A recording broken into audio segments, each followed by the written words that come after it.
पहले चरण की वोटिंग 11 अप्रैल को होगी और 19 मई को आखिरी चरण की वोटिंग होगी। इसके बाद 23 मई को चुनावी नतीजे का ऐलान होगा।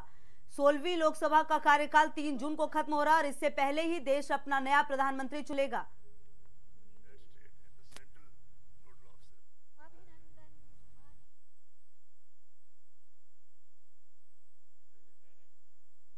पहले ही देश अपना नया प्रधानमंत्री चुन लेगा। यूपी में 7 चरणों में चुनाव होगा। पहले चरण में 8 सीटों पर 11 अप्रैल को वोटिंग होगी, जिसमें सहारनपुर, कैराना, मुजफ्फरनगर, बिजनौर, मेरठ, बागपत, गाजियाबाद और गौतम बुद्ध की लोकसभा सीट शामिल है। तो देखिए आप 11 अप्रैल को पहला चरण सहारनपुर, कैराना, इन सभी जगहों पर वोटिंग होगी। मुजफ्फरनगर, बिजनौर, मेरठ, बागपत, गाजियाबाद और गौतम बुद्ध नगर की लोकसभा सीट शामिल है। वहीं बात अगर करें दूसरे चरण की तो 18 अप्रैल को वोटिंग है और इस दौरान जिन जगहों पर वोटिंग होगी वो है नगीना, अमरोहा, बुलंदशहर, अलीगढ़, हाथरस, बुलंदशहर, अलीगढ़, हाथरस, मथुरा, आगरा। जहां हाथरस, मथुरा, आगरा, फतेहपुर सीकरी की सीट शामिल। आगरा, फतेहपुर सीकरी की सीट है शामिल दूसरे चरण में, जब 18 अप्रैल को होगी वोटिंग। बात तीसरे चरण की करें, वोटिंग है 23 अप्रैल को 10 सीटों पर। 10 सीटों पर यहां पे वोटिंग होगी। मुरादाबाद, रामपुर और संभल में 23 अप्रैल को वोटिंग। फिरोजाबाद, मैनपुरी और एटा, जहां तीसरे चरण में यहां पर पड़ेंगे वोट। बदायूं, आंवला में 23 अप्रैल को वोटिंग। साथ ही साथ बरेली और पीलीभीत में भी 23 अप्रैल को होगी वोटिंग। तीसरा चरण 23 अप्रैल को। बात चौथे चरण की कर लें, 29 अप्रैल को है यहां पर वोटिंग। 13 सीटों पर वोटिंग होनी है 29 अप्रैल को। शाहजहांपुर, लखीमपुर खीरी 29 अप्रैल को वोटिंग। हरदोई, मिश्रिख में 29 अप्रैल को वोटिंग होगी चौथे चरण में। उन्नाव, फर्रुखाबाद में ये वोटिंग 29 अप्रैल को। इटावा, कन्नौज में भी चौथे चरण में ये वोटिंग होगी। कानपुर और अकबरपुर में भी 29 अप्रैल को वोटिंग। चौथा चरण 29 अप्रैल, कानपुर, अकबरपुर। जालौन, झांसी, हमीरपुर में भी 29 अप्रैल को वोटिंग होगी। तो चौथा चरण 29 अप्रैल। बात पांचवें चरण की कर लें तो 6 मई को वोटिंग है और पांचवें चरण में 14 सीटों पर 6 मई को वोटिंग। मोहनलालगंज, लखनऊ, जहां लखनऊ में 6 मई को वोटिंग।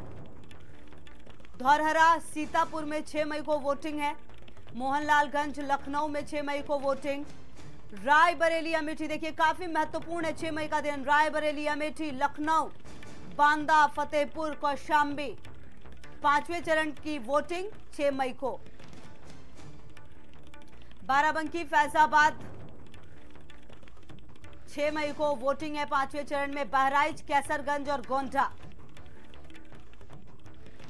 छठवें चरण की बात अगर करें तो 12 मई को यहां पर वोटिंग होनी है 14 सीटों पर। और जो 14 सीटें हैं वो हैं सुल्तानपुर, प्रतापगढ़, अंबेडकर नगर, फूलपुर, साथ ही साथ प्रयागराज और श्रावस्ती। छठवां चरण 12 मई जहां पर वोटिंग होंगी। डुमरियागंज, बस्ती में भी 12 मई को वोटिंग। संत कबीर नगर, लालगंज में 12 मई को वोटिंग।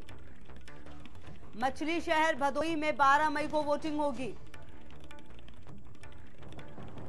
आजमगढ़ और जौनपुर में छठवें चरण 12 मई को वोटिंग।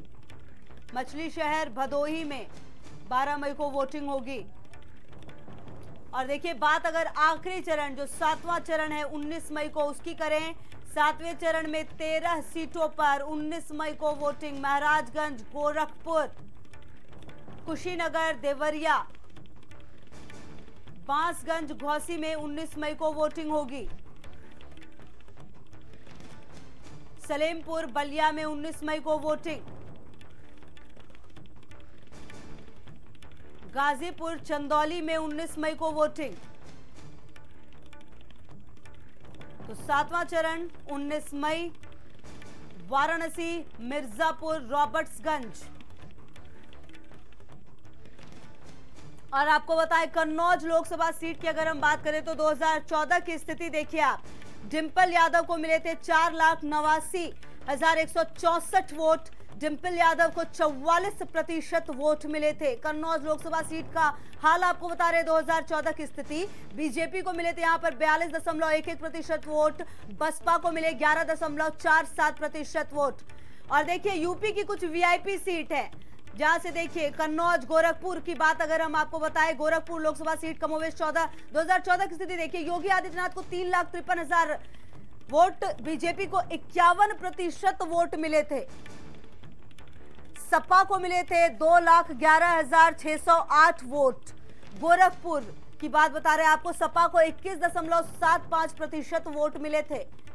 तीसरे नंबर पर बीएसपी को 16.95% वोट।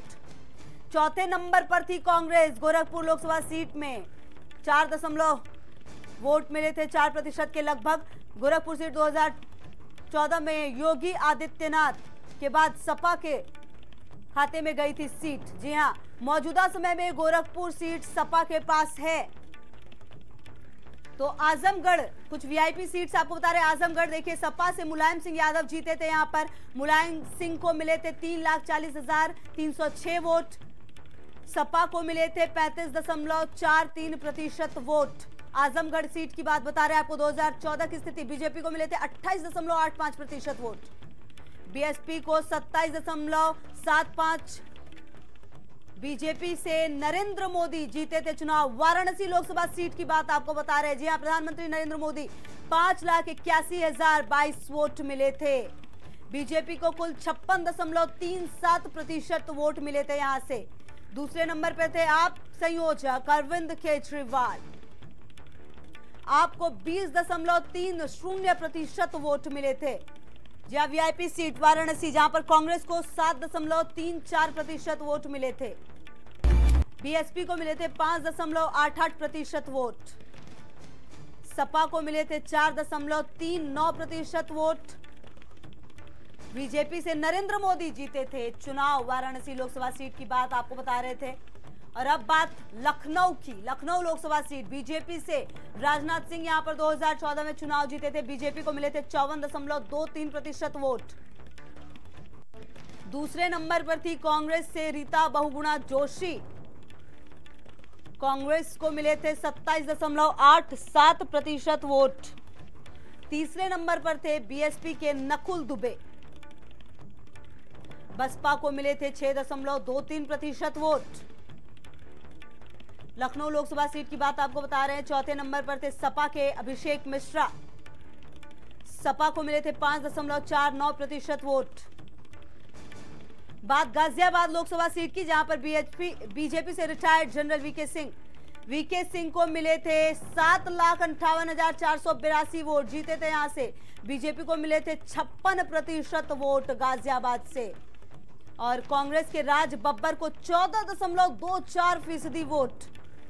बसपा को मिले थे 12.89% वोट। गाजियाबाद का हाल बता रहे हैं आपको 2014 का, सपा को 7.97% वोट मिले थे। प्रयागराज की अगर बात करें तो बीजेपी के श्यामा चरण गुप्ता जीते थे चुनाव। बीजेपी को मिले थे कुल 3,13,772 वोट।